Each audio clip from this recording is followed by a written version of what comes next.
Bismillahirrahmanirrahim. Assalamualaikum warahmatullahi wabarakatuh. Alhamdulillahi wa kafa wassalatu wassalamu ala habibina al-mustafa amma ba'du. Saham ini banyak ustadz yang terlalu cepat memutuskan bahwasanya saham itu haram gitu langsung biasanya ya. Saham itu haram kenapa? Di antara sebab haramnya saham itu adalah jual beli sesuatu yang tidak ada barangnya. Ini sebagian yang mengharamkan itu dulu. Nah, ini mau saya kasih komentar dulu. Saya ada slide yang judulnya syirkah. Saya tunjukkan, enggak semuanya ya. Syirkah. Mana yang syirkah? Ini saya tunjukkan. Nah, ini syirkah. Nah, nanti saya tunjukkan channel YouTube saya. Saya ada channel YouTube Sofwan Johari. Itu kalau Anda mau belajar fikih muamalat di channel YouTube saya aja. Baru dirintis di bulan Ramadan kemarin. Subscribernya juga baru 550. Nah, nanti Antum pada subscribe aja. Khusus untuk kajian-kajian fikih muamalat. Nah, jadi saya mau sampaikan bahwa di dalam Islam itu ada bab namanya syirkah. Saya besarkan ya. Slide-nya biar kelihatan. Syirkah atau musyarakah itu berserikat dalam sebuah bisnis. Hukum berserikat dalam suatu bisnis itu sangat-sangat bagus. Ini hadisnya. Semua ulama sepakat boleh yang namanya syirkah. Ini kaitannya dengan saham itu syirkah. Syirkah itu apa sih? Nah, ini saya nggak mau jelasin panjang biar cukup waktunya. Akad yang terjadi antara dua orang atau lebih, ya, dalam harta maupun berserikat dalam menjalankan suatu usaha, itu ya. Bentuknya itu nanti bisa koperasi, bisa CV, bisa PT, bisa PT yang TBK. Itu syirkah. Intinya kita berserikat dua orang atau lebih untuk menjalankan suatu bisnis. Ini definisinya. Nah, ini yang penting dasar hukumnya. Syirkah itu boleh, nggak ada ulama yang mengharapkan syirkah itu nggak ada. Kalau syirik haram, tapi kalau syirkah boleh. Bedanya cuma tak doang di belakang. Kalau syirik itu menyekutukan Allah. Kalau syirkah itu bersekutu di antara kita. Nah, bersekutu di antara kita boleh. Ini dalilnya. Satu, dalil dari Quran. Yang kedua, dalil dari hadis qudsi. Ini aja yang penting, ini aja.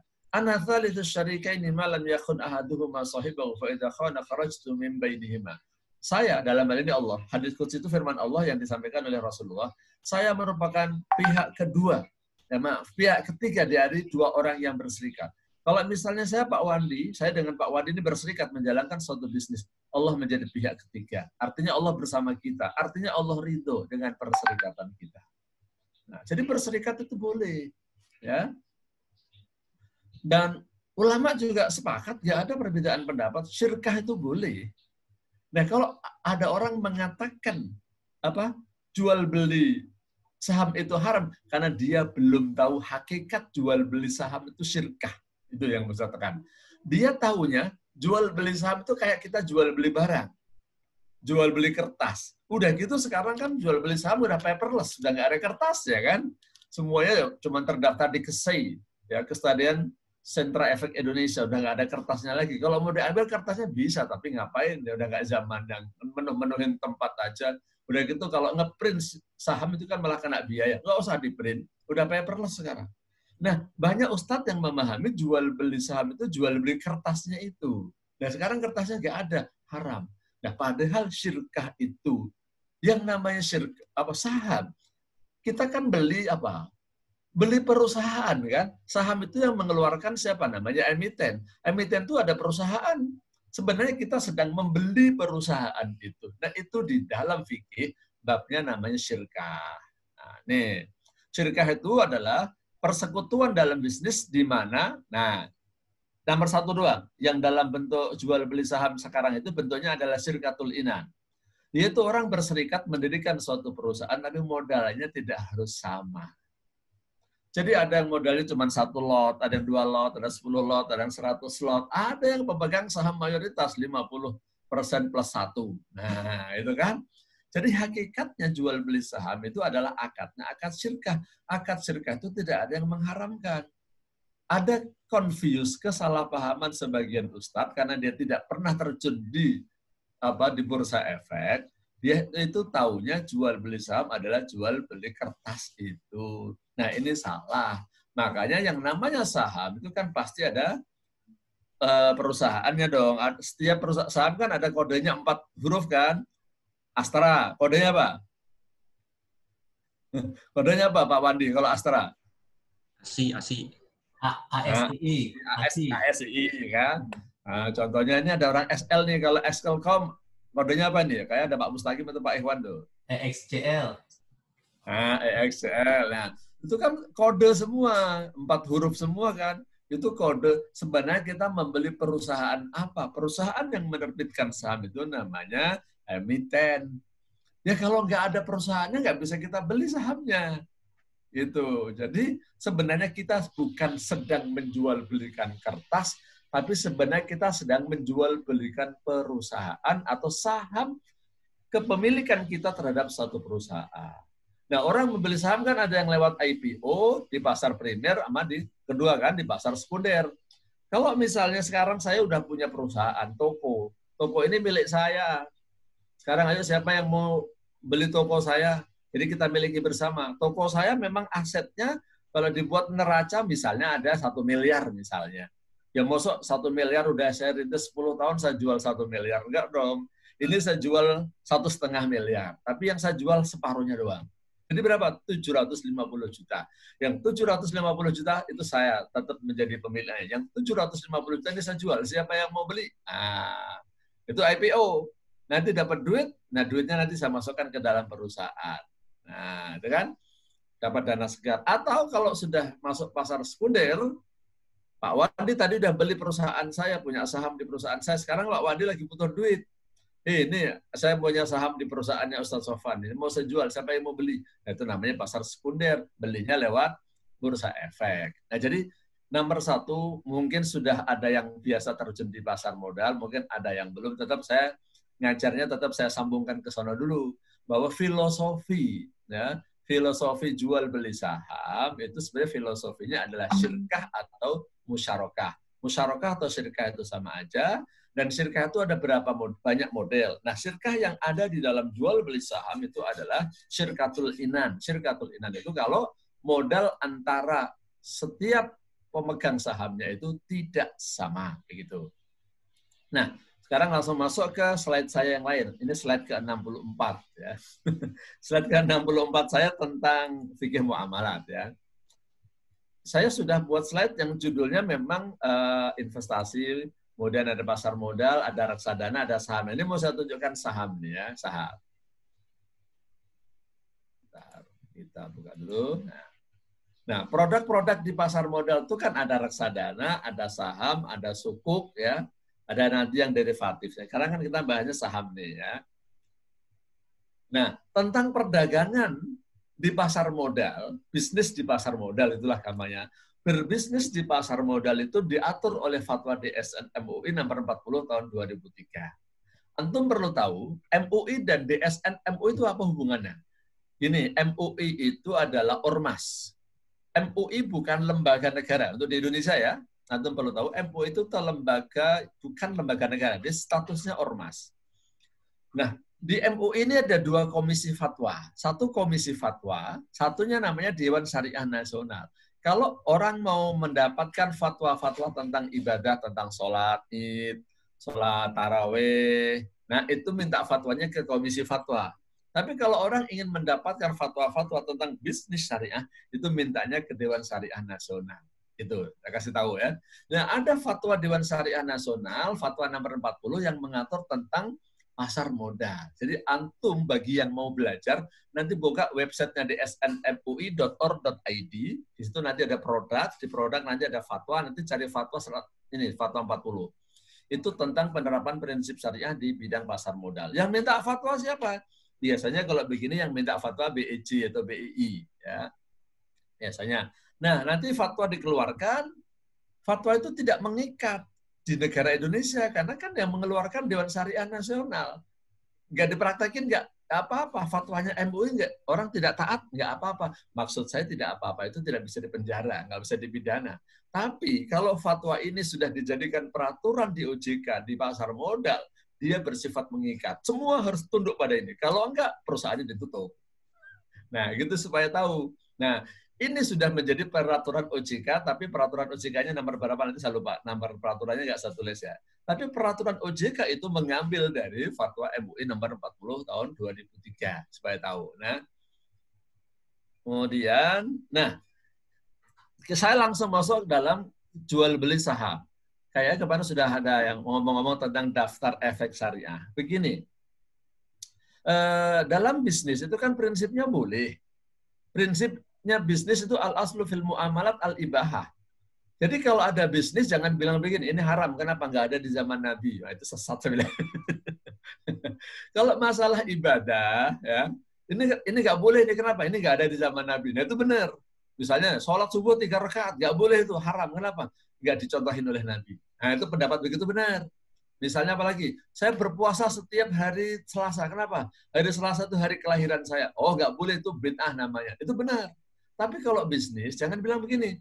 Bisnis bank itu haram. Kenapa? Haram. Nggak ada di zaman Nabi. Asuransi haram. Kenapa? Nggak ada di zaman Nabi. Saham haram. Nggak ada di zaman. Ya, itu sesat. Karena kalau di dalam bisnis, itu kaidahnya pada dasarnya bisnis itu boleh. Ya. Nah, kalau di dalam ibadah pada dasarnya, ibadah itu nggak boleh. Kecuali ada tuntunan. Nah, jadi perdagangan pasar modal itu pada dasarnya boleh. Apalagi tadi babnya bab syirkah. Syirkah itu boleh. Nah, supaya antum tahu, yang namanya bisnis syariah itu bukan berarti harus jualan peci, baju koko, sajadah, ya, tasbih, minyak wangi tanpa alkohol. Bukan. Ya.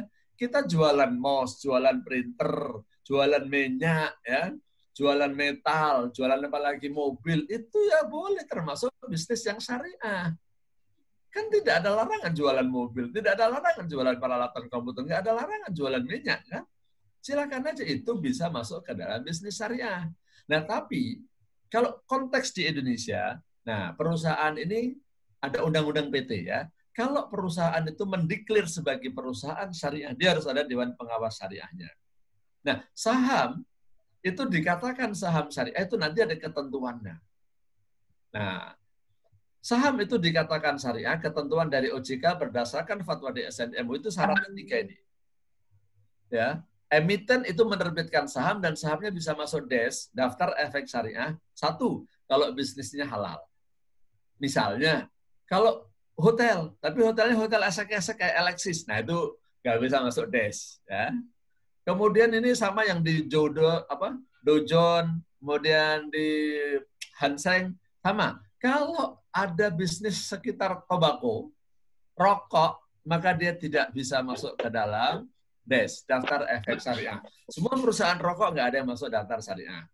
Karena syaratnya ini kegiatan bisnisnya harus halal. Bank konvensional, nah itu karena dia ada bunganya, maka dia nggak bisa masuk DES. Jadi sebuah saham dikatakan syariah, masuk ke dalam DES, daftar efek syariah, kalau nomor 1 bisnisnya halal. Contoh yang tidak halal tadi adalah rokok, bunga yang ada bunganya, kemudian yang ada kegiatan-kegiatan maksiat kayak hotel-hotel yang maksiat. Dan kedua, nah nomor 2 dan 3 ini sifatnya ijtihad. Supaya antum tahu, rasio hutang berbasis bunga maksimal 45%. Kenapa? Itu logikanya gimana begini ceritanya. Yang namanya perusahaan itu kalau nggak punya utang hampir nggak ada. Ya, orang bisnis itu semuanya punya utang. Nah, utang itu yang namanya perusahaan itu ya ke bank. Umumnya. Nah, bank itu ada bank buku 1, buku 2, buku 3, buku 4. Maaf nih ya, bank syariah itu kan umumnya masih kecil, bank buku 1, buku 2. Jadi belum level. Jadi kalau perusahaan-perusahaan besar itu mau berhubungan dengan bank syariah itu belum bisa. Apalagi kalau itu nanti bicara reksadana. Yang namanya reksadana itu duitnya harus disimpan di bank kastadi. Bank kastadi itu harus bank buku 3 atau buku 4. Belum ada bank syariah buku 3. Kecuali tahun 2019 kemarin baru ada, yaitu Bank Syariah Mandiri. Sehingga apa? Yang bisa menjadi bank kastadi untuk syariah hanya Bank Syariah Mandiri. Yang lain belum bisa. Karena pemodalnya masih kecil. Sehingga perusahaan-perusahaan besar, ya kalau berhubungan dengan bank-bank syariah nggak bisa. Dia tetap hubungannya dengan bank konvensional. Kalau misalnya setiap perusahaan yang punya hutang dengan bank konvensional nggak bisa masuk syariah, ya nggak ada. Berarti nggak ada semua. Makanya ijtihad saat ini, boleh lah ya dia punya hutang, hutangnya kan bayar bunga, berarti transaksinya dia masih menggunakan bunga, tapi maksimal 45%. Nah, ketika dia punya rekening di bank konvensional, nanti dia juga akan dapat bunga. Ya, dapat bunga. Kalau dia punya giro, dia punya tabungan, dia punya deposito, kan ada bunganya kan? Nah, kalau nanti dalam neraca keuangannya ada bunga, dilihat bunganya berapa persen. Penghasilan yang dari non halal atau bunga dan lain itu berapa? Kalau 10% lebih, oke dah, nggak bisa masuk syariah. Tapi kalau kurang dari 10% atau sama dengan 10%, dimaafkan untuk saat ini. Nah, ke depan boleh jadi nanti ini akan dirubah. Jadi antum jangan kaget nanti kalau kok fatwanya berubah-ubah. Ini ijtihad. Namanya mengislamkan syariah itu butuh proses. Dan jangankan kita, Nabi aja mendakwakan Islam butuh waktu. Gitu. Kalau dibilang nggak sempurna, memang tidak ada yang sempurna, saya katakan. Jadi kalau antum bilang, tapi pasar modal itu berarti syariahnya belum 100%. Iya, saya bilang. Nah, jangankan pasar modal, saya bilang sekolah dan pesantren aja banyak yang tidak sesuai dengan syariah. Kok begitu? Iya. Ini kemarin ada sekolahan, tapi saya nggak mau sebutin namanya. Orang tuanya pada protes. Protesnya gini, sekolah ini ada makan siangnya selama ini. Ya. Selama ini wali murid itu tuh bayar uang makan. Nah, sekarang sekolahnya kan sekolah jarak jauh sekarang kan, gara-gara pandemi corona. Nah, 3 bulan nggak dikasih makan, disuruh bayar uang makan. Sekolahnya nggak mau ngurangin. Itu sekolah Islam loh. Pesantren juga. Itu kan nggak sesuai dengan syariah kalau ini. Ini kan kalau makan kan babnya jual beli. Ya kalau dia nggak ngasih makan selama 3 bulan, masuk santri wali murid suruh bayar. Nah, dia pada protes nih. Minta pengurangan, tapi sekolahnya nggak mau. Nah, ini contoh. Jadi maksud saya tidak ingin menjelekkan sekolah. Jadi maksud saya, kalau mau bicara kekurangan, memang tidak ada yang sempurna. Jangankan bisnis syariah, jangankan saham. Pesantren pun itu tidak sempurna. Dengan syariat Islam itu nggak sempurna. Ada yang kurang. Masjid sama. Masjid ada yang ngadain apa itu? Gedung sewaan. Dipakai pernikahan. Nah, yang datang tamunya kadang-kadang nggak nutup aurat. Nah, nggak boleh kan? Kalau gitu gimana? Apa harus ditutup masjidnya gara-gara ada acara seperti itu? Ya enggak dong. Kita menyempurnakan, melakukan islamisasi secara bertahap. Begitu. Baik. Sedikit lagi, supaya nanti bisa tanya jawabnya banyak kok insya Allah ya. Nah, saya lanjutkan ke slide yang tadi. Jadi, ini loh yang namanya DES, itu kriterianya seperti ini. Nah, sehingga saat ini yang namanya DES, Daftar Efek Syariah, itu diterbitkan oleh OJK setiap 6 bulan. Bulan Mei dan bulan November. Kalau bulan Mei berarti nanti diumumkan bulan Juni. Jadi insya Allah sebentar lagi nanti akan ada DES. Nanti Anda cari di websitenya OJK ya. Websitenya OJK cari dengan kata kunci DES aja, Daftar Efek Syariah, nanti setiap bulan. Tapi biasanya nggak awal-awal bulan ya, nanti sudah rada akhir-akhir bulan, nanti baru diputuskan semua. Saat ini DES itu sekitar 400 emiten. Hampir 400 emiten dari 700 ya. Artinya saham itu ada sekitar 700, yang bisa masuk DES itu ada sekitar 400 begitu. Nah, kemudian berikutnya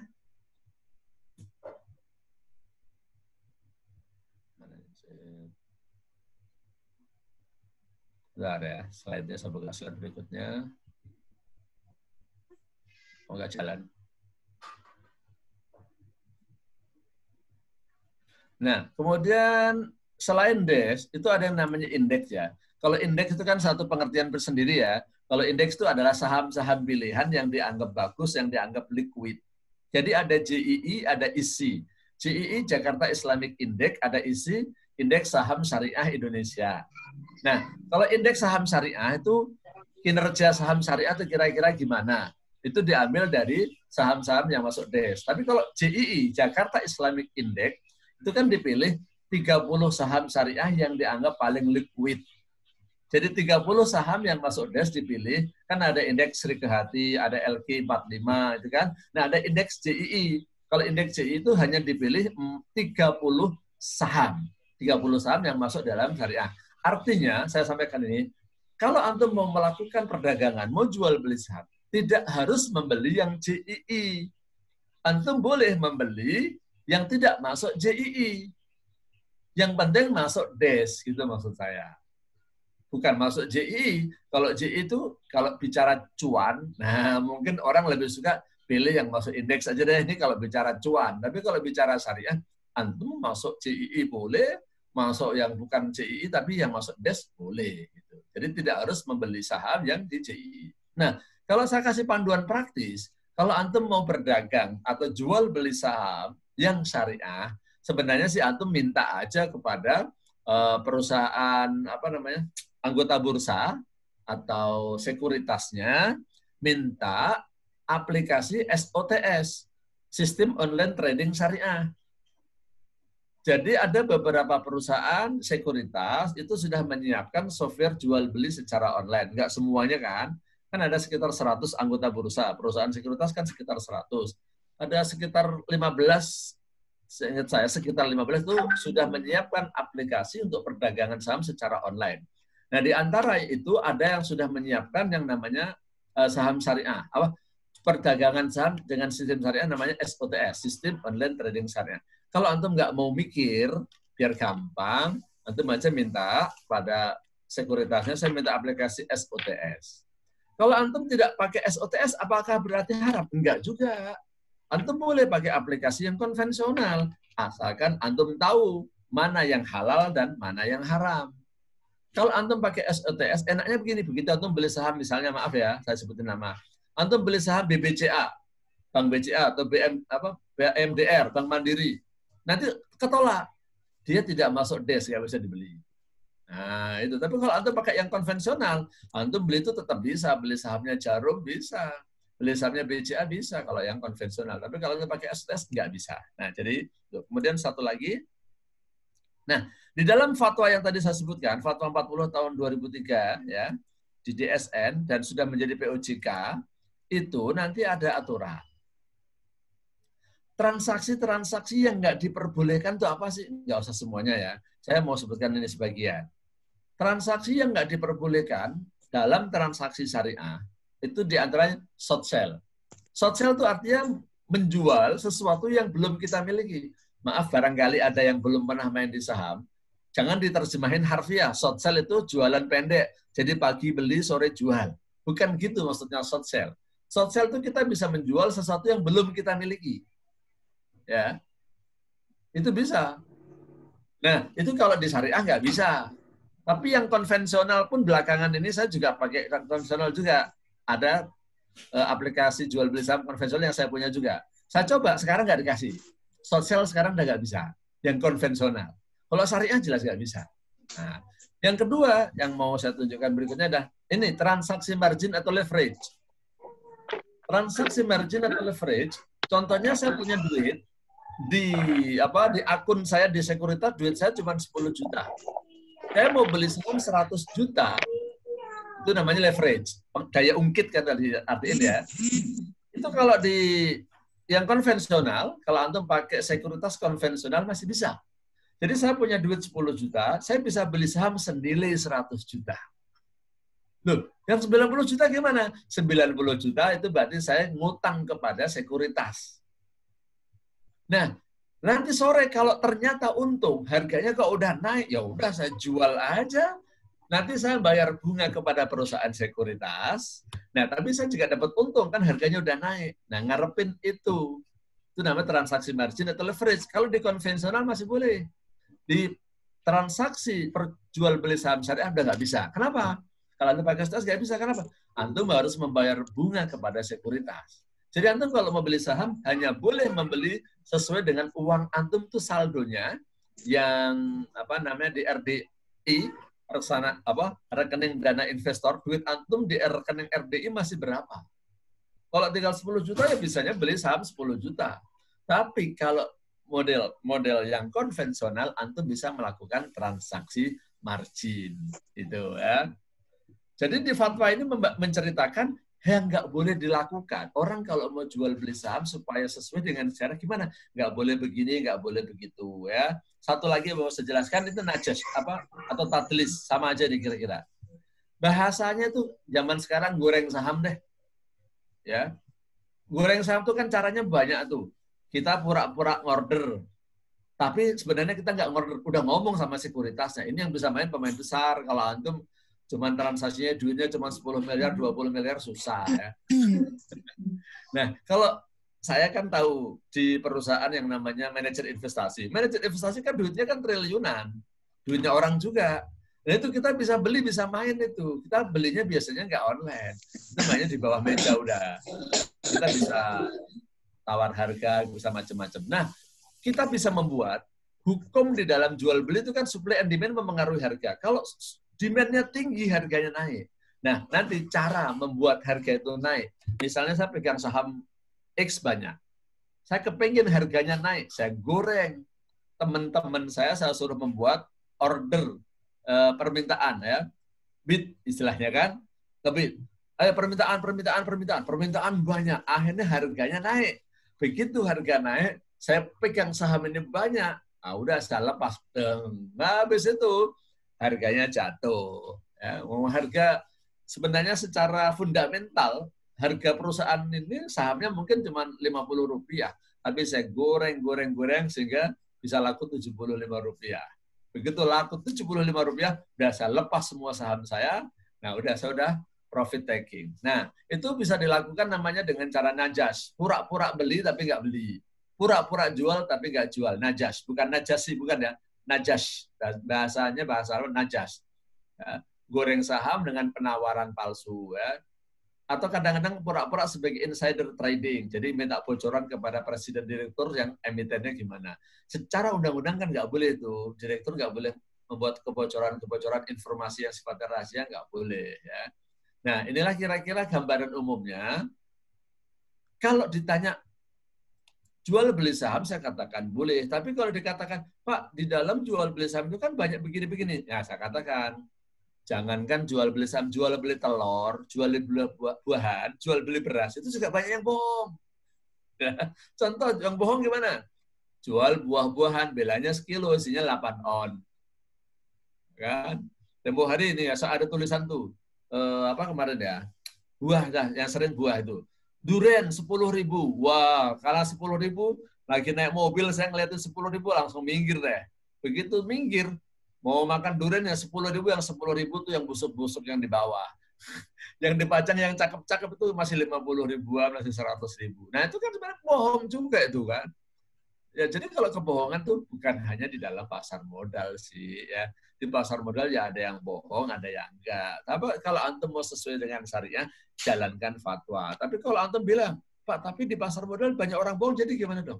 Ya mohon maaf ya, yang terjun di pasar modal kebanyakan siapa? Orang Islam atau non-Muslim?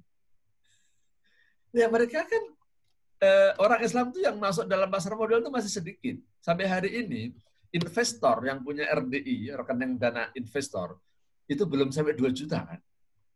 Jadi di sekitar 250 juta penduduk Indonesia itu yang berinvestasi di pasar modal itu baru sekitar 2 juta kurang, 1 juta berapa itu ya. Masih sedikit. Nah, kebanyakan yang saya tahu ya memang orang-orang non-Muslim. Dan kalau orang non-Muslim kan dia ya, kalau dia tidak menjalankan syariah ya nggak salah lah, mereka bukan Islam. Nah, kalau antum mau berinvestasi, ini bagus. Kalau kita nggak bisa mendirikan perusahaan sendiri, udah kita beli sahamnya aja. Saya punya kok saham, ya, tapi nggak usah saya sebutin saham apa yang saya pegang ya. Dan saya kalau beli saham, saya sifatnya bukan trader ya. Saya investor. Saya beli udah merem aja. Kayak Warren Buffett kan katanya gitu. Nggak usah nungguin berita, dia beli, nggak usah. Kan kita mau nabung kan, kita beli udah kita merem aja. Nanti kita dapat dividen setiap tahun. Nah, ada yang setahun 2 kali. Kalau harganya naik, ya alhamdulillah. Harganya turun, diem aja, nggak usah panik. Tapi kalau trader, kalau antum mau dagang, harganya turun, baru turun 10% aja udah panik, 4%. Saya pernah turun 40%, biarin aja. Ntar juga rebound, balik lagi. Wong ini cuma permainan mereka aja. Saya kan bukan trader, mau berinvestasi, bukan spekulan, gitu lah ya. Udah biarin aja. Kabarnya Warren Buffett itu kalau dalam main saham juga begitu kok. Nasihatnya kalau saya baca bukunya, jangan terlalu melihat berita setiap hari. Yang nanti kalau kita lihat. Nah, jadi kalau bicara tidak sempurna, memang iya tidak sempurna. Tapi bukan berarti kalau tidak sempurna terus semuanya haram. Di masjid ada yang tidak syariah, jangan kita bilang tutup masjidnya. Di pesantren sama di sekolah Islam ada yang tidak syariah, jangan kita bilang tutup sekolahnya. Sekarang sekolahnya dikasih tahu, kamu ini tuh nggak boleh, sempurnakan. Kamu jangan begini ya, besok kalau libur, uang makannya jangan disuruh bayar. Harusnya begitu. Nah, inilah kira-kira yang bisa saya sampaikan dari jam 10.23, biar tanya jawabnya bisa lebih banyak. Begitu Pak Wandi Wahyudi ya. Saya serahkan kembali kepada Pak Wandi. Dialognya kita buat yang banyak. Assalamualaikum warahmatullahi wabarakatuh. Waalaikumsalam warahmatullahi wabarakatuh. Terima kasih banyak pada Ustadz Sofwan ya. Alhamdulillah banyak sekali materi yang kita mungkin sudah mencari-cari sejak lama gitu. Terus terang saya juga sudah sejak lama mencari informasi seperti apa praktek saham di bursa efek gitu, apa dalam sudut pandang syariahnya. Alhamdulillah kita ketemu dengan Ustadz yang memang juga praktisi sebagai investor di bursa efek. Silakan teman-teman yang ingin bertanya. Ini ada pertanyaan pertama dari Dwi. Bagaimana hukumnya trading for living? Kerja atau cari penghasilan full dari saham? Karena kalau trading for living kan lebih kental ke spekulasi jangka pendeknya. Kemudian yang kedua, bagaimana hukumnya membeli rekomendasi atau tools untuk membantu jual beli saham?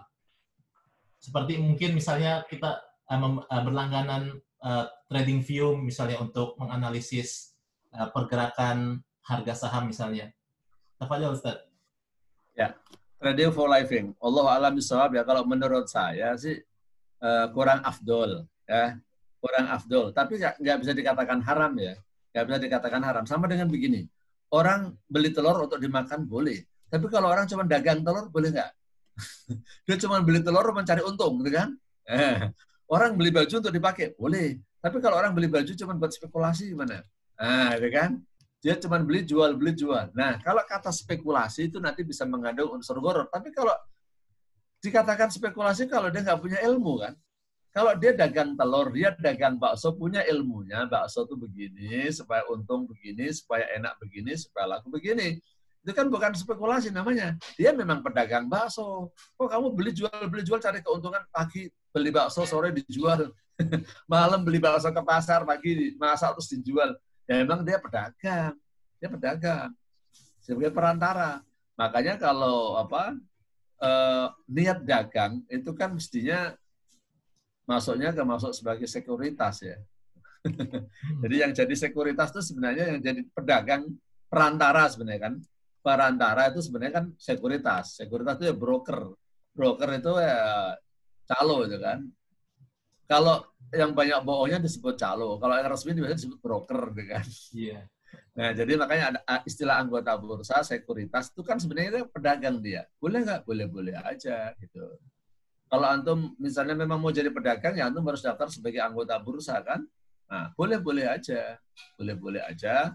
Tetapi yang penting ketika antum melaksanakan jual beli saham itu harus mengikuti aturan yang ada di dalam fatwa DSN MUI di Fatwa 40 tahun 2003. Tapi saya katakan kalau sudah jadi pedagang, nah repotnya di situ. Biasanya orientasinya di dalam bursa itu orang terlalu ini untung. Susah megang syariah gitu. Kenapa? Beda loh kalau bedang telur itu kan ada transaksi real barang. Ini kalau transaksi saham itu kan semuanya kebaca sama angka tuh. Ya. Jadi dengan mainin gini dikit masalahnya bisa naik nih harganya nih. Nah, akhirnya kita tergoda untuk menaikkan harga, tergoda untuk main, tergoda untuk goreng. Di situ masalahnya. Tapi secara umum yang saya tahu ya namanya dagang sih boleh-boleh aja begitu ya. Dagang intinya boleh begitu. Allahu a'lam bishawab. Nah. Silakan Pak Wandi. Ya. Tadi yang nomor 2 belum ya? Betul Ustaz, yang kedua itu untuk ini kita membeli tools untuk menganalisis saham. Prinsip dasarnya sebenarnya boleh. Tetapi saya katakan ini minimal makro. Karena gini, tools yang ada itu seringnya itu justru digunakan oleh para spekulan. Analisa teknikal kan? Iya. Dia lebih mengandalkan pada analisa teknikal. Kalau orang itu mau syirkah, itu kan mestinya setidaknya dia melihat analisa fundamentalnya walaupun secara globalnya ya. Dia tidak hanya melihat kepada analisa teknikal doang. Pokoknya grafiknya naik turun, ini biasanya ini naik deh. Udah beli aja deh, itu spekulasi itu. Tapi kalau investor beneran, itu kan analisisnya bukan hanya teknikal, fundamental juga. Makanya pengalaman saya di manajer investasi, kalau kita mau beli saham, itu sampai ketemu emitennya. Rencananya itu gimana? Karena kita belinya jumlahnya besar di manajer investasi itu. Kita maunya belinya besar dan nggak mau dibohongin, gitu ya. Rumor yang ini bener nggak? Itu juga kita perlu ngecek, gitu kan. Kalau dia bohong, bisa nggak dipercaya. Kalau nggak dipercaya, bisa nggak ada yang beli sahamnya dia lagi, gitu kan. Sampai dulu itu kan ada ungkapan, tapi saya nggak menyebutin ya. Di kalangan para pemain itu gini, ente kalau mau beli saham, silakan beli saham apa aja. Yang penting jangan beli saham punya bapak ini. Saya nggak mau sebutin namanya. Grup perusahaan ini tuh jangan beli. Dia tuh tukang goreng. Ya.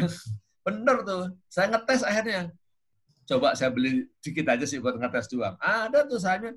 Kalian tuh jatuh 50. Bener. Jadi wallpaper katanya. itu ledekan aja. Kalau dulu kan saham itu masih ada kertasnya. Yeah. Kalau udah turun 50 ya udah ambil aja sahamnya, tempel di tembok jadi wallpaper gitu kan. Nah, itu ternyata bener. Nggak dipercaya, bisnisnya sekarang udah hancur. Ya. Udah nggak dipercaya di dunia pasar modal. Jadi jual tools untuk menganalisa saham, kalau hukum dasarnya boleh, tapi karena kebanyakan itu digunakan untuk hal yang tidak baik, jadi kebanyakannya nggak boleh. Minimal makro. Kalau orang menganalisa saham dengan tool itu, kan sebenarnya boleh dong. Kalau perusahaan katakanlah manajer investasi, dia beli tool itu boleh dong. Tapi kalau buat para spekulan kan nggak boleh. Makanya saya katakan hukum dasarnya boleh, tapi kebanyakan penggunanya itu orang yang nggak baik ya, cuman spekulan ya. Jadi kalau bisa jangan jual toolnya aja. Ya, jualan yang lain aja, ya. Jualan yang lain. Wallahu a'lam bishawab, Pak Wandi, silakan. Ini ada yang angkat tangan ingin bertanya langsung mungkin ya. Boleh, Pak Khairul ya. Khairul Mustafa. Silakan Khairul Mustafa. Silakan. Ya, Assalamualaikum warahmatullahi wabarakatuh. Beberapa waktu yang lalu saya sempat lihat isi tulisannya itu kita nggak boleh nih untuk menjual emas. Kita beli emas nih dalam harga yang murah. Ketika harga yang murah, kemudian ketika harganya mahal, mau kita jual lagi itu emas itu. Nah, seperti itu dari tulisan itu sih saya pahaminya nggak boleh, Ustaz. Nah, apakah ada landasan hukumnya seperti itu? Nah, jika memang betul nggak boleh, bukankah bermain saham sama seperti halnya kasus tadi ya, Ustaz ya? Baik, itu aja. Iya, itu aja, Ustaz. Mohon pencerahannya. Oke. Kalau saya balik kalau gitu. Kalau saya beli rumah nih, saya beli rumah ini dulu, ini saya lagi di rumah nih. Rumah ini dulu saya beli cuma sekitar 100 juta, 123 juta. Sekarang ditawar orang 500 juta. Saya jual misalnya. Boleh nggak tuh? Siapa bilang beli emas murah terus dijual mahal nggak boleh? Yang nggak boleh itu adalah kecaman terhadap orang yang menyimpan emas itu adalah walladzina yaknizuna dzahaba wal fiddata wa la yunfikunaha. Yang dikecam oleh Al-Qur'an itu adalah orang yang menyimpan emas kemudian tidak mengeluarkan zakatnya. Nah, kalau dia nyimpan emas banyak, dikeluarin zakatnya boleh-boleh aja, untung ya, itu nama rezekinya dia. Saya sih nggak pernah tahu ada hadis yang menyatakan kalau kita beli murah dijual mahal dosa ya. Saya bilang nggak ada landasan. Itu mungkin yang dimaksud itu spekulan. Dia hanya mencari spekulasi untung-untungan yang tidak ada ilmunya. Pokoknya dibeli aja, entah kalau mahal dijual. Nah, larangan nimbun itu sebenarnya para ulama menjelaskan yang dilarang ditimbun itu apa dan definisi menimbun itu apa? Definisi menimbun itu adalah ketika kita membeli sesuatu barang yang murah dan kemudian ketika orang membutuhkan kita nggak jual. Kita nggak mau ngejual. Kenapa? Harganya masih murah. Ntar kalau harganya udah naik, baru saya jual. Ketika orang, ini kata pentingnya adalah, ketika orang membutuhkan, kita nggak menjual. Kita tumpuk sampai banyak, sampai harganya naik. Itu yang namanya menimbun. Kalau ada orang beli emas, kemudian ditaruh di rumah. Orang mau beli emas masih bisa di mana-mana, suplai masih ada di pasar. Ya, kita nyimpan paling berapa sih? Kira-kira Pak Khairul pernah nyimpan sampai 2 kilo nggak? Nggak pernah, Ustaz. Nah, itu namanya bukan menimbun, Pak. Khairul cuma menyimpan, ya, beli punya tabungan emas namanya. Ya nggak apa-apa, nggak disebut menimbun itu. Nah, dosanya orang itu kalau punya emas, sudah mencapai 85 gram emas, tidak dikeluarkan zakatnya setahun sekali. Itu yang nggak boleh. Kalau masalah dia beli murah, jual mahal, ya namanya orang dagang, namanya orang jual beli, untung ya boleh, nggak ada keuntungan dilarang. Bahkan sahabat yang susah miskin tuh, Abdurrahman bin Auf. Sahabat susah miskin, dia sampai pernah kepengen jadi orang miskin tuh, Abdurrahman bin Auf itu. Itu gimana itu? Sampai kepengen miskin itu ya, ketika ada orang-orang pada rugi, nanam korma, kormanya pada busuk, dia beli itu semua tuh. Gak apa-apa deh, biar saya miskin deh, udah lama jadi orang kaya. Kepengen jadi miskin tuh Abdurrahman bin Auf. Tolongin mereka, dah kasihan dah. Dibeli itu korma-korma busuk. Tapi Bang Dino susah jadi orang miskin. Ya. Nggak bisa jadi miskin dulu ya. Nah ini apa? Terjadilah wabah. Wabah itu obatnya adalah korma busuk. Di Yaman wabahnya. Akhirnya apa? Penguasa Yaman mengutus untuk datang kepada Abdurrahman bin Auf, itu korma busuk dibeli semua, untung berapa kali lipat itu dia. Nggak ada larangan. Terus ada orang yang bilang begini, ada ustadz sih bilang, untung tuh nggak boleh gede-gede. Nggak boleh berapa batasannya ustadz? 30%. Kalau 30% masih boleh, kalau di atas riba katanya. Nah ini juga salah saya bilang. Ya, ada sahabat, sampai lupa saya namanya, ada sahabat yang diutus oleh Rasulullah, beliin kambing ya, kasih duit 1 dinar. Beliin kambing, harga pasaran kambing 1 dinar. Ini orang pinter, beli kambing ternyata dapat 2 kambing. 1 dinar bisa dapat 2 kambing. Ya. Sama dengan korban Idul Adha, itu kan kalau kambing kalau kita beli di sini rata-rata 2 juta sampai 3 juta kan. Kalau ada mau murah, ini kalau saya di Jakarta nih ya, ada murah tuh daerah Cisau, terus daerah mana tuh? Ciputat mana itu loh. Serengseng mana itu, sana tuh murah, kampung-kampung. Itu ada pesantren yang bikin kurban itu cuma 1,5 juta bisa. Saya bingung tuh. Kok bisa murah begitu? Ya dia belinya di kampung-kampung. Terus dia belinya yang betina. Betina kan bisa buat korban. Cuman dagingnya lebih sedikit, tapi boleh.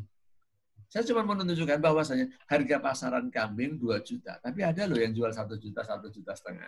Nah gitu. Harga pasaran kambing 1 dinar. Ternyata ini sahabat bisa beli. Belinya di mana nggak tahu. Intinya dia beli 1 dinar dapat 2 kambing. Akhirnya kambing ini dijual. Dijual 1 dinar. Yang 1 kambing lagi dibawa ke Rasulullah. Akhirnya apa? Dia datang kepada Rasul, kembali. Ini Rasulullah dinarnya, ini kambingnya. Loh, kamu gimana sih? Disuruh beli kambing 1 dinar, dikasih duit 1 dinar. Sekarang duitnya utuh, kambingnya dapat. Nah, ini sahabat jujur banget gitu kan. Kalau orang zaman sekarang ya udah kasihin aja Rasulullah kambingnya 1. Ini sahabat jujur lah, bukan kita ya. Hanya dikembalikan Rasulullah. Kok gini ini ceritanya gimana? Ini tadi ceritanya begitu. Nah itu artinya apa? Sahabat beli kambing 1,5 dinar, dapat 2 berarti 1 dinar. Nah yang 1,5 dinar dijual 1 dinar, untungnya 100% itu. Boleh. Siapa bilang untung banyak-banyak nggak boleh? Nah jadi untung ya nggak apa-apa. Kalau dibilang beli emas murah dijual mahal, bilang haram sih menurut saya nggak ada dasarnya. Hadisnya mana itu ya? Saya nggak tahu itu ada itu. Yang nggak boleh itu tadi saya katakan spekulasi, ya, hanya spekulasi untung-untungan sampai menimbun dalam jumlah besar. Nah, dikatakan menimbun itu apabila kita menyimpan barang, ketika ada permintaan kita nggak mau lepas, itu nggak boleh. Ya. Antum mau nyimpan buku, nyimpan baju, nyimpan beras, selama ada orang membeli dilayanin, orang membutuhkan dilayani itu namanya bukan menimbun. Disebut menimbun apabila kita simpan dan kita tidak mau jual saat orang membutuhkan. Wallahu alam. Silakan Pak Wandi. Lagi Ustaz nih. Ini studi kasus Ustaz. Jadi ada emiten yang core bisnisnya halal seperti Mayora, tapi di sisi lain dia punya sayap bisnis bank konvensional. Itu yang pertama Ustaz. Nah, yang kedua untuk one day trading. Kan untuk settlement saham itu butuh waktu 2 hari ya, T+2. Nah, bagaimana kalau kita menjual saham yang kita beli sebelum selesai settlement atau kurang dari T+2. Ya. Baik. Kalau ada perusahaan sekarang saham itu kan dia sudah dilaporin. Yang dijual itu holdingnya apa anak perusahaannya. Nah, begitu kan. Kemudian ketika perusahaan itu punya sayap bisnis, katakanlah ada pendapatan non halalnya kan dihitung. Pendapatan non halalnya dari neraca keuangannya nanti ketahuan. Berapa persen? Kalau dia neraca keuangannya, penghasilan dari non-halalnya itu 10% atau kurang, saat ini masih dimaafkan. Tapi kalau udah di atas 10%, udah nggak bisa dimaafin. Nah, Tapi antum juga perlu tahu ya, perusahaan-perusahaan yang seperti ini, yang sudah mendeklar sebagai syariah, dia kalau ada pendapatan non halal, dia ada. Tapi nanti penggunaannya berbeda ya, supaya antum tahu. Di fatwa nomor 123 DSN MUI itu ada namanya fatwa tentang TBDSP. Pendapatan yang TBDSP tidak bisa diakui sebagai pendapatan. Saya kasih contoh realnya begini ya. Ini yang saya sebagai pengawasnya tahu ya. Kalau antum mengelola, saya gimana ya? Perusahaan lah ya. Perusahaan manajer investasi dia menerbitkan reksadana syariah. Reksadana syariah itu berarti dikelola harus sesuai dengan syariah. Nah, ketika bank tadinya tempat nyimpen duitnya itu ada di bank konvensional, ya, maka dia masih tetap dapat bunga. Nah, kenapa dia ditaruh di bank konvensional? Yang tadi saya katakan, bank syariah itu belum ada yang jadi bank custody, baru tahun 2019 saja. Itu saya yang usul soalnya dulu. Di antaranya waktu di pertemuan dengan OJK dan DSN, ini harus ada relaksasi. Ini kalau begini, bank syariah nggak ada yang jadi bank custody, ya akhirnya semua manajer investasi duitnya ditaruh di bank konvensional. Kalau ditaruh di bank konvensional nanti akan dapat bunga. Kalau dapat bunga ini pendapatan non halal. Ini nggak boleh dimasukkan ke dalam portofolio investasinya, harus dibuang duit itu. Nah itu banyak.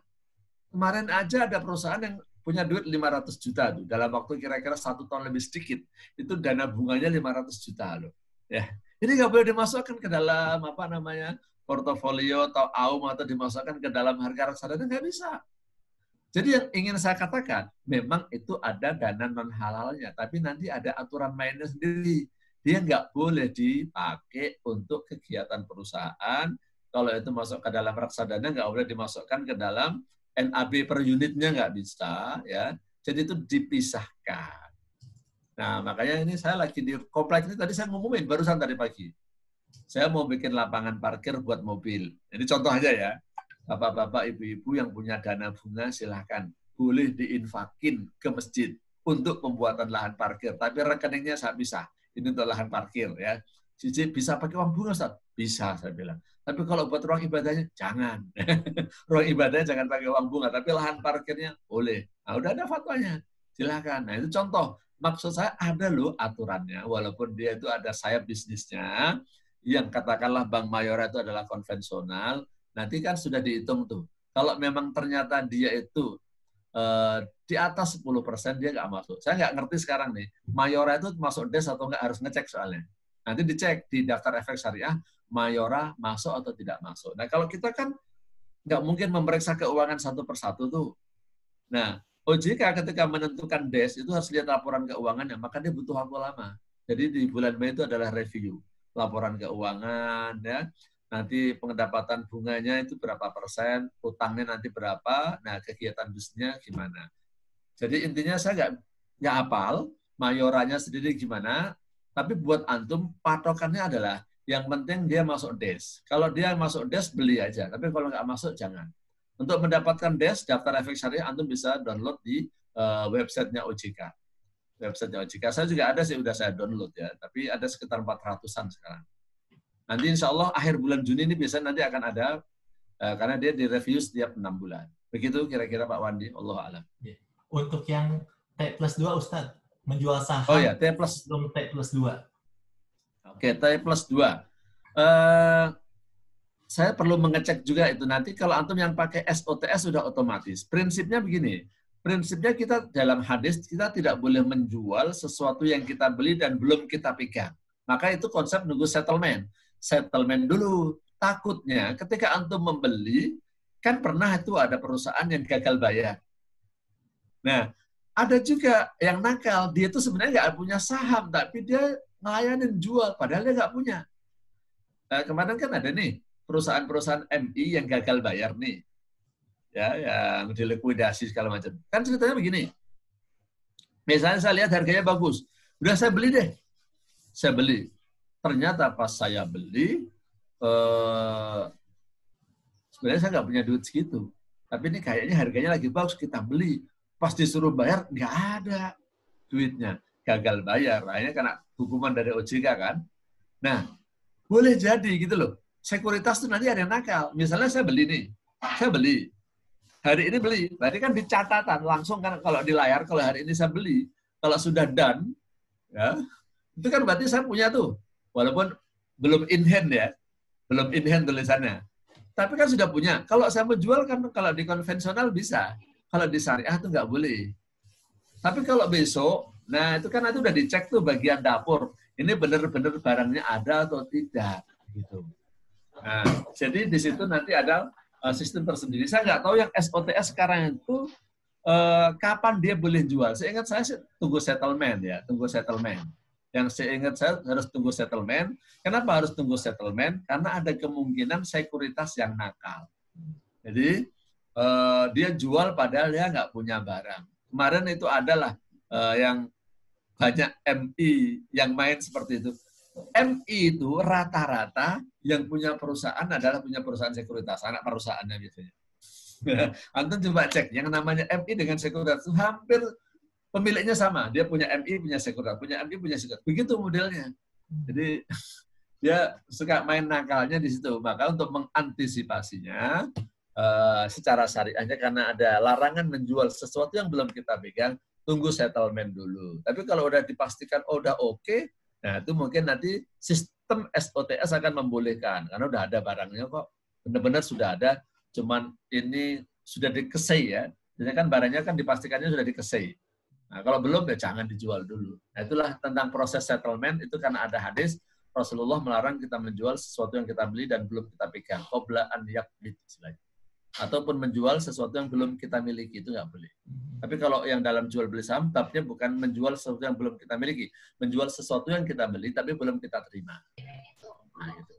Kalau menjual sesuatu yang belum kita miliki itu babnya bab dropship.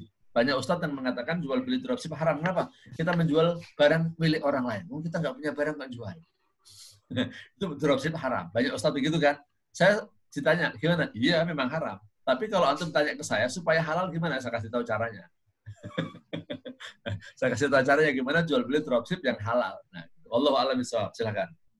Ya, untuk informasi ya, Ustadz, kalau di iPod Indo Premier itu walaupun kita sudah menggunakan akun syariah, tetap bisa menjual saham yang kita beli pagi kemudian kita jual sore, itu masih bisa, Ustadz.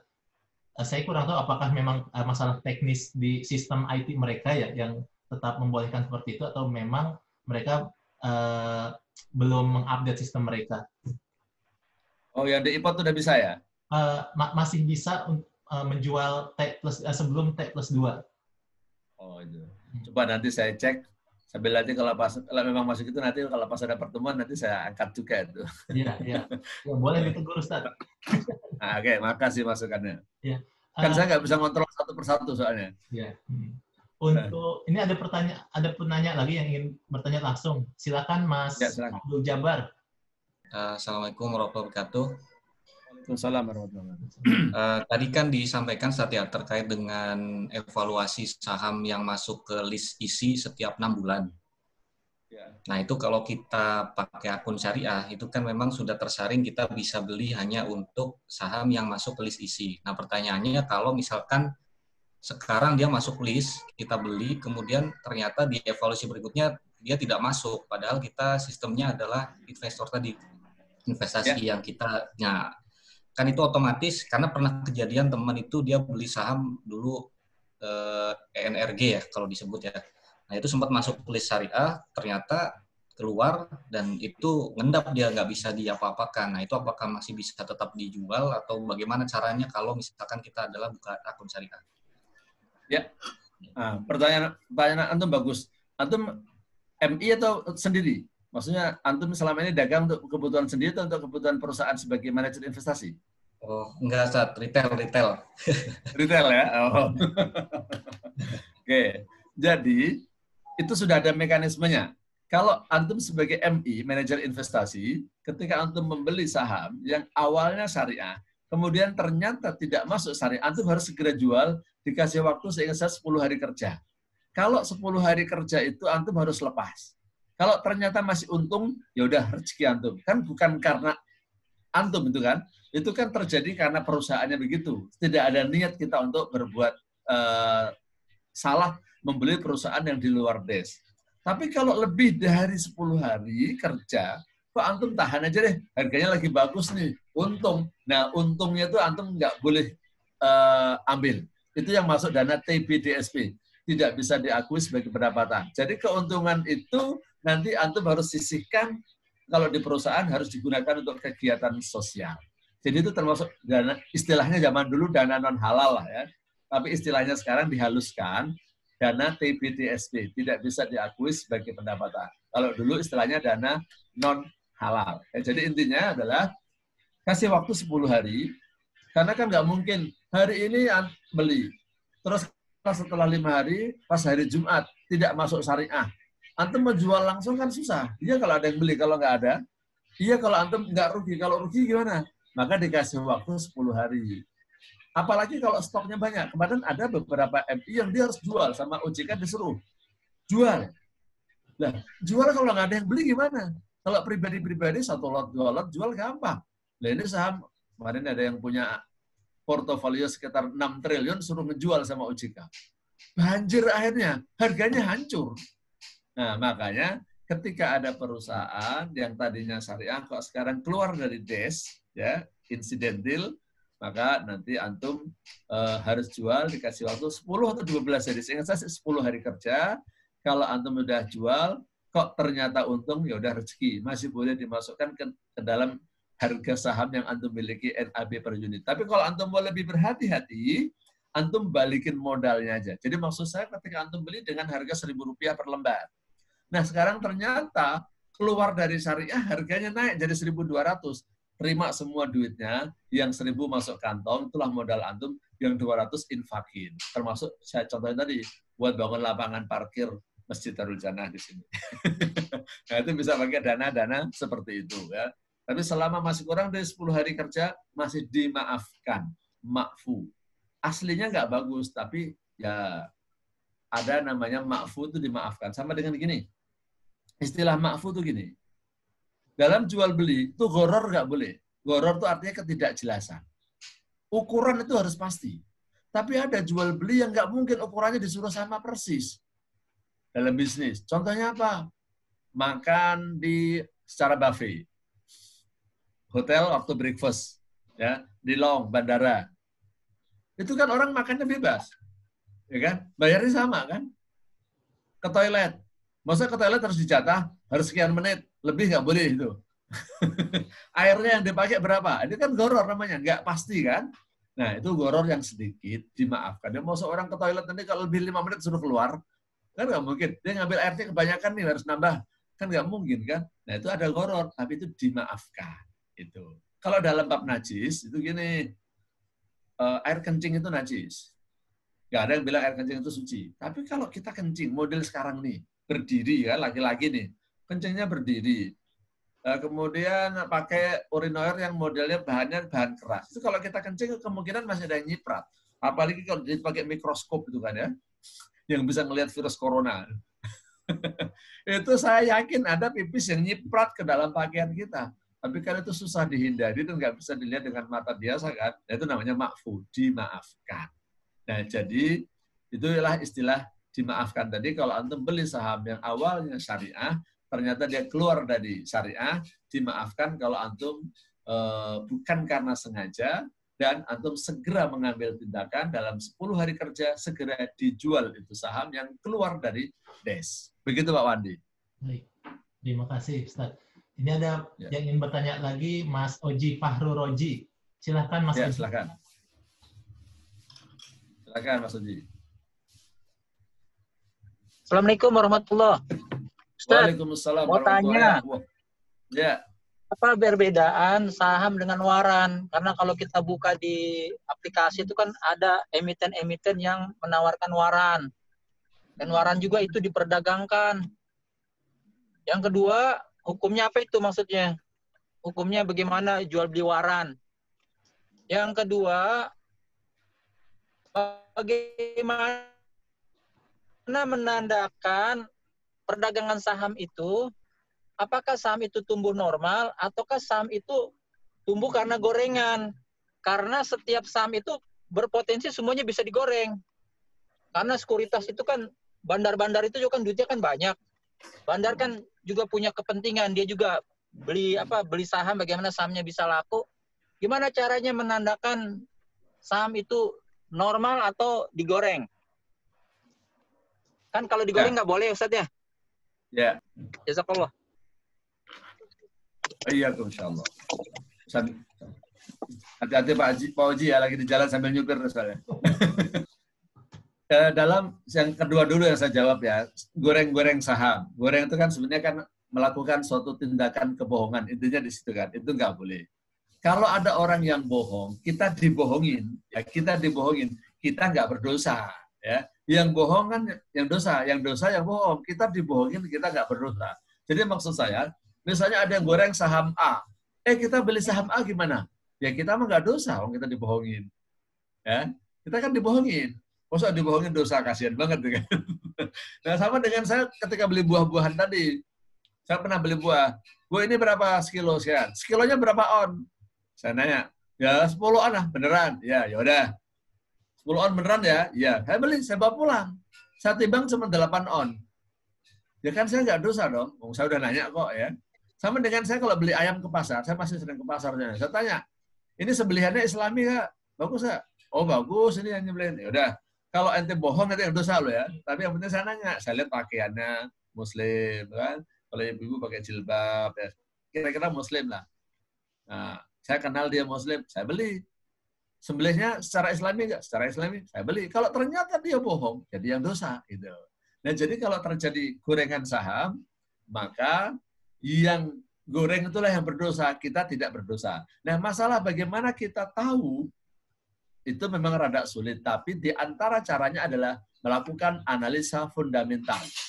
Makanya antum kalau ikut jual beli saham, jangan hanya melakukan analisa teknikal, tapi analisa fundamental. Biasanya di sistem jual beli saham itu sudah ada tuh. Cuman memang saya lihat jarang orang melihat analisa fundamental. Kalau saya pas trading itu juga banyakkan mereka analisa teknikal yang paling gampang. Lihat chart saja, candlestick, ini bakal naik deh, cepet itu enak itu. Tapi kalau MI, biasanya kalau beli, karena dia perusahaan ya, mengelola dana orang, dan ini masalah kepercayaan ini, dan ada aturannya, dia selalu melakukan analisa fundamental, tidak hanya teknikal saja. Teknikal dan fundamental digabung. Nah, jadi salah satu cara untuk mengetahui ini gorengan apa enggak, antum melihat analisa fundamental. Harga wajarnya berapa, itu kan bisa dilihat nih, neraca keuangannya dia gimana, kemudian laporan keuangan keuntungannya bagaimana, gitu kan. Nah kalau misalnya harganya apa ya, nggak ada bagi saham, nggak ada dividen, tapi kok harganya naik, Anda perlu curiga lah. Nah tapi kalau saham ini tuh harganya normal-normal aja, setiap ini juga ada dividennya, ya ini kayaknya sehat lah. Jadi intinya sih saya katakan analisa fundamental. Intinya untuk mengetahui gorengan atau tidak itu dari analisa fundamental. Waran ya, waran itu kan hak ya, hak untuk membeli itu kan ya, hak untuk membeli. Itu ada fatwa tentang HMETD, hak membeli efek terlebih dahulu ya. Ada sebagian yang diperbolehkan. Coba saya mau tunjukkan ke antum. Mudah-mudahan ketemu fatwa itu. Fatwa DSN.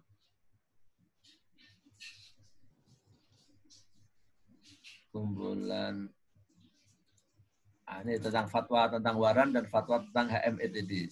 Dua-duanya udah ketemu nih.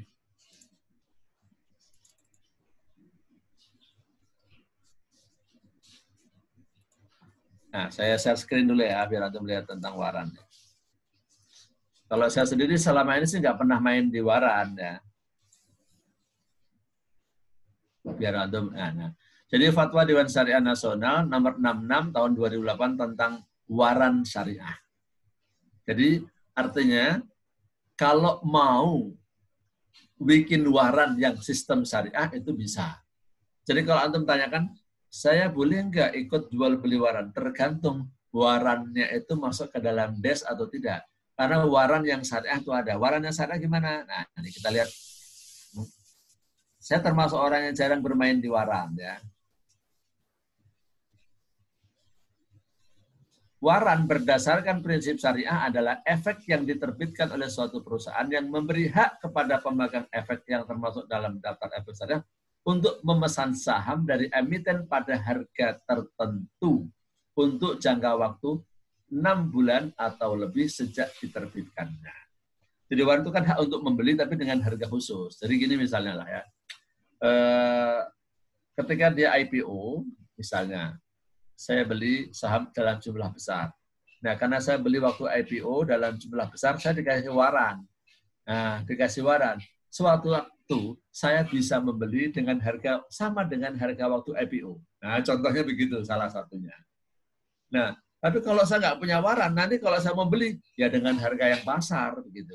Nah, ini kan ya, jadi waran berdasarkan prinsip syariah adalah efek yang diterbitkan oleh suatu perusahaan yang memberi hak kepada pemegang efek yang termasuk dalam daftar efek syariah untuk memesan saham dari emiten pada harga tertentu. Itu ada jangka waktunya. Ibaratnya gini Pak ya, saya biar gampang ya. Saya mau mendirikan perusahaan. Antum mau ikut gabung dengan saya. Nanti kalau ada orang lain mau gabung ke saya lagi gimana?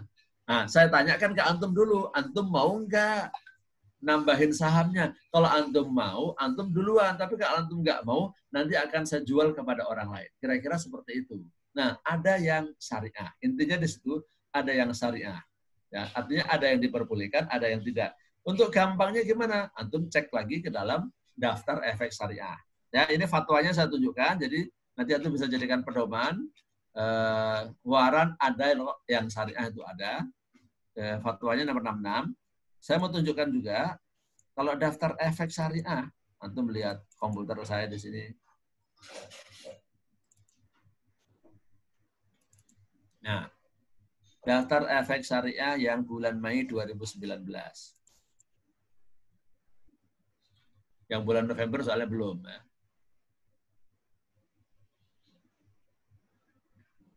Saya belum download waktu itu. Udah, tapi saya lupa naruhnya.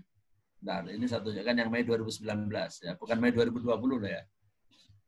Mei 2020 kan terbitnya di Juni nanti. Nah, ini daftar efek syariah waktu 2019.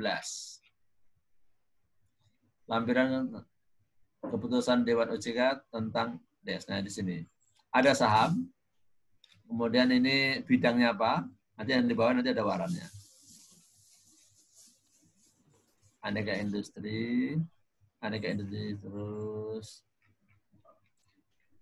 infrastruktur, keuangan, perdagangan jasa,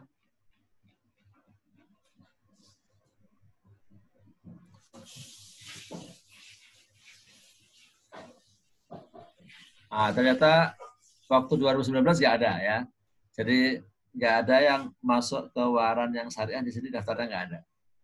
Jadi intinya sih, boleh nggak menjual belikan waran, asal warannya masuk ke dalam DES, boleh. Kalau nggak boleh. Nah, jadi gampangnya begitu, antum tinggal lihat aja. Nanti bulan Juni ini insya Allah akan terbit ya. Bulan Juni nanti insya Allah akan terbit daftar efek syariah yang terbaru. Yang namanya efek itu kan bukan hanya saham. Efek itu kan surat berharga kan, bisa waran, bisa sukuk, bisa reksadana, bisa saham. Itu maksudnya efek. Allahu a'lam bishawab. Silakan. Ya. Pak Wandi. Baik Ustadz, berhubung sudah jam 11 lewat ya, kita minta tolong pada Ustadz untuk closing statement ya, bagaimana agar umat Islam ini semakin banyak yang berkecimpung di dunia investasi saham, sehingga ekonomi syariah, khususnya dalam hal saham ini bisa terus berkembang. Baik, kalau menurut saya memang kita umat Islam harus menguasai perekonomian. Nah, untuk menguasai perekonomian, kita harus terjun ke dalam industri. Karena profesi yang terbagus itu bukan jual beli, tapi menguasai industri. Jual beli itu nomor 2. Ya.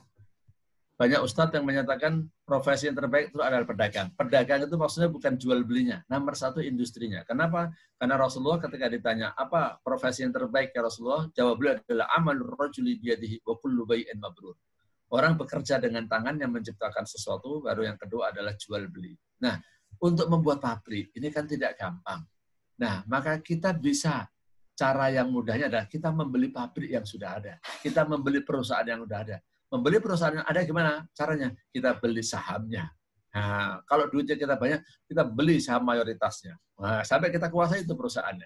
Tapi untuk bisa besar ke sono, kan ini harus dimulai dari yang kecil. Nah, kita mulai dulu dari membeli saham yang sedikit-sedikit sebagai pembelajaran. Tetapi memang untuk membeli saham itu tidak mudah ya. Jadi karena ilmunya tuh rada jelimet ya. Kalau saran saya, kalau yang belum bisa memilih saham yang bagus untuk kita beli, cara keduanya adalah kita membeli reksadana. Reksadana itu kan nanti kan akan dibelikan saham juga, tapi oleh manajer investasi. Ya, otomatis keuntungannya dibagi buat dia juga, membuat kita juga, gitu ya. Jadi ya berkurang, ya nggak apa-apa. Tapi pesan yang terpenting saya adalah umat Islam harus pandai-pandai berinvestasi, dan salah satu portofolio investasi itu adalah saham. Tapi memang untuk bisa cuan dalam perdagangan saham itu butuh ilmu yang cukup dalam. Begitu. Nah, kemudian saya titip pesan pribadi, kalau mau belajar fikih muamalat, nggak apa-apa, mampir ke YouTube saya, ya gratis itu kan.